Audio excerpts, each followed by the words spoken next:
Sat Sri Akal, my name's Amma. On today's episode, I'm going to be talking about hot and cold parents. The reason I want to talk about this topic today is because I feel like it's not talked about enough, firstly. And I recently had a little bit of a disagreement with my dad, which left me feeling quite upset. And I was speaking to my friend, and she said that before our parents are our parents, they're humans, that there are going to be times where they are going to say something to upset you, or I might say something to upset my dad, or so on. But in that moment, I realized that no matter how good our relationship is, and no matter how much effort I put in with my other relationships within my family and my relatives, that there are going to be times that I'm going to be incredibly triggered and upset. It feels like I'm reliving some of those moments that I once was in and did everything I can to be out of. So when these disagreements do come up, it feels very intense. There's times when, it's just a casual Tuesday and I'm having a conversation with my mum, and I'll just be talking about how good work is going or just something super casual.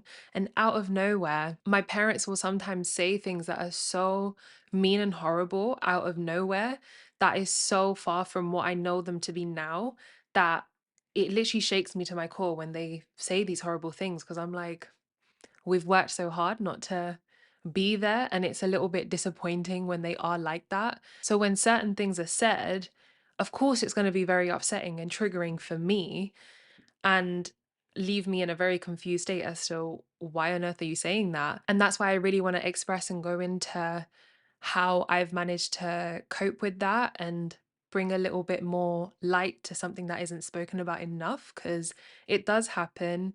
I know I go through it. I know many of my friends experience it as well. There's times when it will just be a casual Tuesday and I'm telling my auntie about, what a great day I've had or what I did at work, just very simple stuff, right?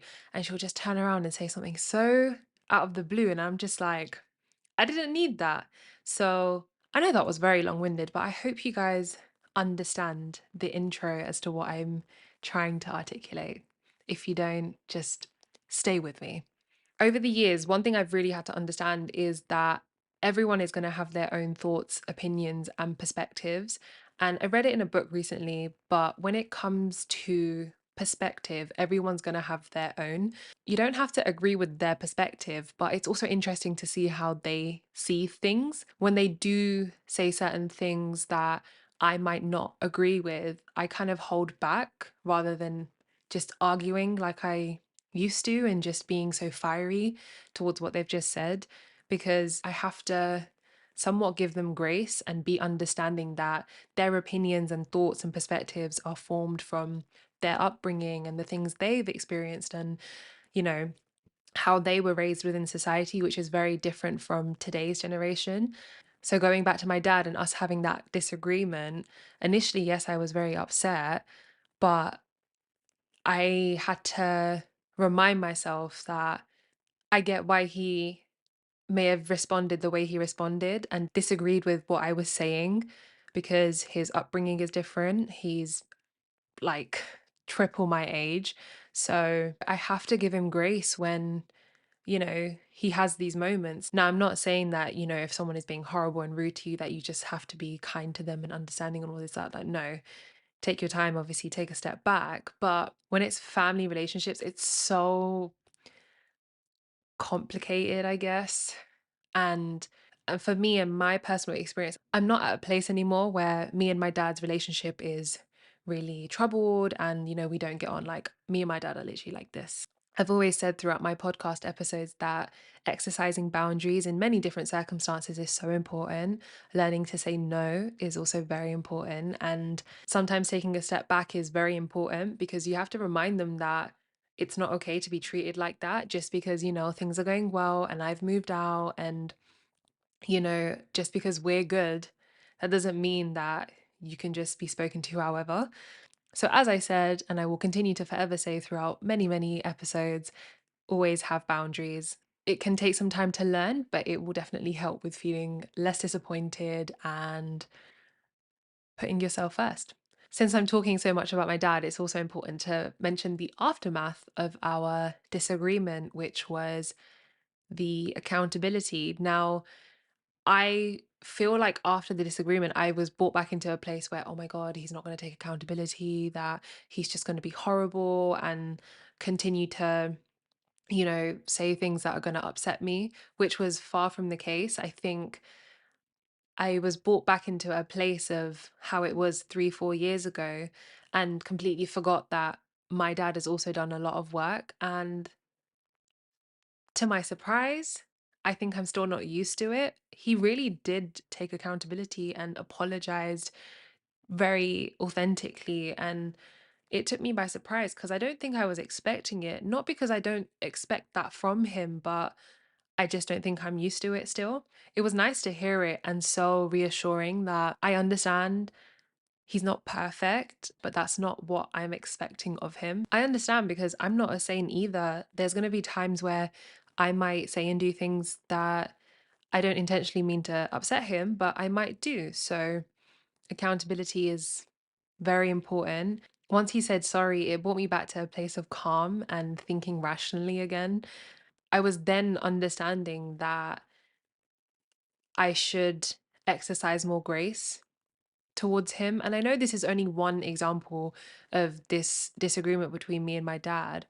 It doesn't mean that you have to exercise grace to someone who's been just clearly horrible to you. That's not what I'm saying. But in this situation where my dad has put the work in, it was very wholesome for me to be like, okay, I get you, you're trying. Like, thank you for apologizing. That means a lot to me.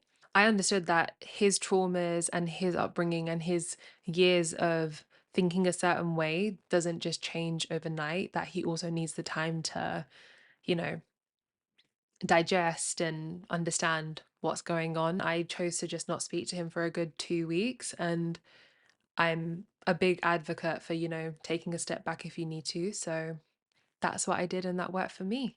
I also want to mention the importance of patience as well, that it's definitely a journey. And this situation reminded me that just because I've had one disagreement today doesn't mean that there's not going to be further disagreements, not only with my dad, but with my mom and my extended family and relatives and so on. It's always going to be ups and downs, which is a normal part of life. But patience is so key because I know that I've gone through the waves of, distancing myself, going no contact, feeling the waves of anger and the grief, and then trying to figure out as to, do I still want to have them in my life? Do I not? It was very confusing. But now that I do speak to my parents, it was just a wake up call for me to remind myself that they're also human, that I have to be patient, that just because things are going great now, they're not going to be a continuous line, that there's going to be times I'm going to be very upset, and I just have to embrace the highs and lows, especially if you've had quite a difficult past. And that is specifically for me and my personal experience. Oh, but they're your parents, and why are you doing that to them? And why are you not talking to them? That you should just apologize. And like, no, absolutely categorically not. But I know for me, now looking back, I'm so glad that I went no contact because it allowed me to heal the way I needed to without any sort of distractions. It was a very difficult time, but it also allowed my parents to really take a step back and stop caring so much about what people say and putting themselves first as well. I literally saw my mum hit rock bottom, and that was very hard to watch. But now I look at her and I'm so proud to say that she's thriving and has her own sense of identity, as well as my dad as well. He has his own sense of identity. I just think they care far less than a couple of years ago about what people would think. And that is all I could have ever asked for them, to just not care. Like, you have one life, just do what you want to do. I think with ethnic parents, they are so fixated on just living for their children and not putting themselves first, or thinking that, oh yeah, I'll do it when the kids grow up, and not treating themselves and not doing anything nice for themselves, which is crazy to me because I have a bad day and I'm thinking about, let me treat myself to a Nando's. But the point I want to make is my parents would never think to do that. They just keep hustling and grinding, and this hustle culture is something that has just been ingrained into their heads, which is so wrong. And that's why through patience and understanding them better as individuals and giving them grace, they can just also chill out a little bit. The last two things I want to mention, which kind of combine into each other, right, is the fact that a lot of the topics I cover on this podcast are things that I've gone through.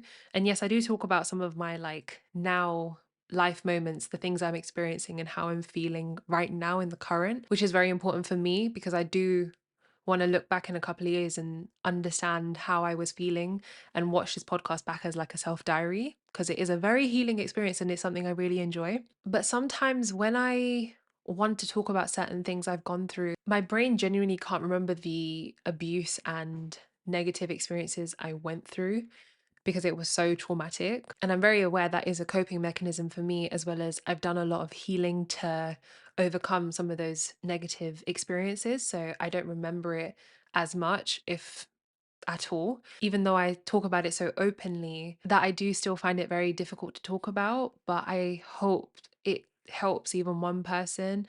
I hope even if one person is watching can relate or have a better insight as to some of the things I went through or people go through, or even some of my friends are now still going through. I genuinely mean it when I say this, but feel free to message me. I feel so passionate about what I create. And even though I'm still learning and it is a journey, there's never going to be a time where I won't take the time of day out for someone who wants to talk or express what they're going through. And that's why I love my friends. They are always there for me and I'm always there for them. It's a very healing journey and a journey that never ends. I do promise it does get better eventually. You just have to remember to appreciate the small wins. Every single thing you achieve in your life, down to the point of you waking up and being able to walk and being able to see, is something you should be so grateful for. And changing your perspective to be more appreciative of the small things makes it a little bit easier. The second slash last point I want to make is something I experienced recently, which was going to my first ever sound bath, and I need to talk about it. I wouldn't say I was skeptical going in, but I didn't think it would affect me in the way that it did.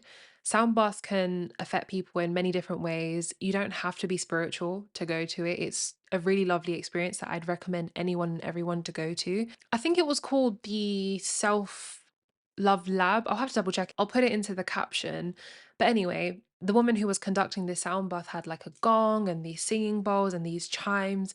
And I kid you not, as soon as she started playing these sound bowls, I felt the sound like literally vibrate through my body and I instantly just started crying.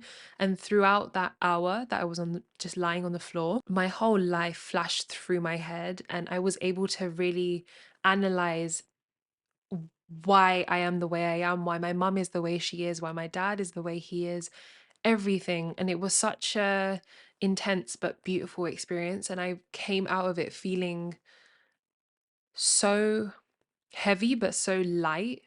Heavy because I had obviously analyzed a lot, but so light because I had found the answers to some of the things that felt really impossible recently. I think the way I was raised and the things I experienced with my parents, there's no justification for it. I'm not saying it's right, but I understand that it's gonna cause me more hurt to be upset about what they did to me and the things I went through and the things that still upset me or are gonna upset me when I could just forgive them. And I hate to say it. And again, I want to make it very clear that it's not an excuse for their behavior. It's a very hard pill to swallow. I think I'm even struggling to say it right now.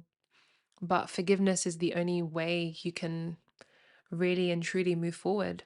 Doesn't mean you have to have them in your life, but it is easier sleeping at night knowing that you've forgiven them, even though it's hard to. And the worst thing about it, they're not going to be here forever. So I'd rather live my life with the time that I have with them now and cherish those moments. Damn, I didn't think this episode was going to be difficult to record or provoke such emotion in me. You can even hear it in my voice that I'm struggling to find the words, but I think there needs to be more conversation around parents being hot and cold, that one day they wake up and it seems like they're having the best day. And then another day they wake up and it's like vengeance and to upset you. And that doesn't only happen when you're still living with them, it still happens now that I've moved out. I think it's more about changing your perspective and understanding that they are people before their parents, that they're going to say things and do things that will still upset you. It's just more important on how you conduct yourself and putting those boundaries in place to make sure you're putting yourself first. Remind yourself that it's a reflection of them and how they're feeling. I just sometimes don't understand like why my mum wakes up in such a mood. Like some of the things she says are just outrageous, but you love them anyway. And I feel like if you're brown or like have like ethnic parents, you will just get it. Like you understand that they're not horrible, but some of the things they say are just so mad. And it just leaves you confused as to who hurt you? Like what happened? Like it's so interesting, but sometimes so painful. And you're left just sort of in limbo of feeling hot and cold.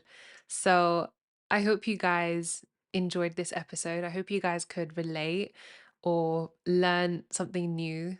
This is the case with many people who are brown, desi, or ethnic, or even some of your friends might be going through this. But have more of these conversations and ask your friends what their parents are like. I'm finally taking a break. I'm going Bucharest in 4 days and I'm so excited. I don't know how I'm going to be able to edit this and post this because I'm flying out on Monday and I post on Monday. So wish me luck. I thank you guys for listening. I thank you for watching. Dhanyavad. Sat Shri Akal. Bye.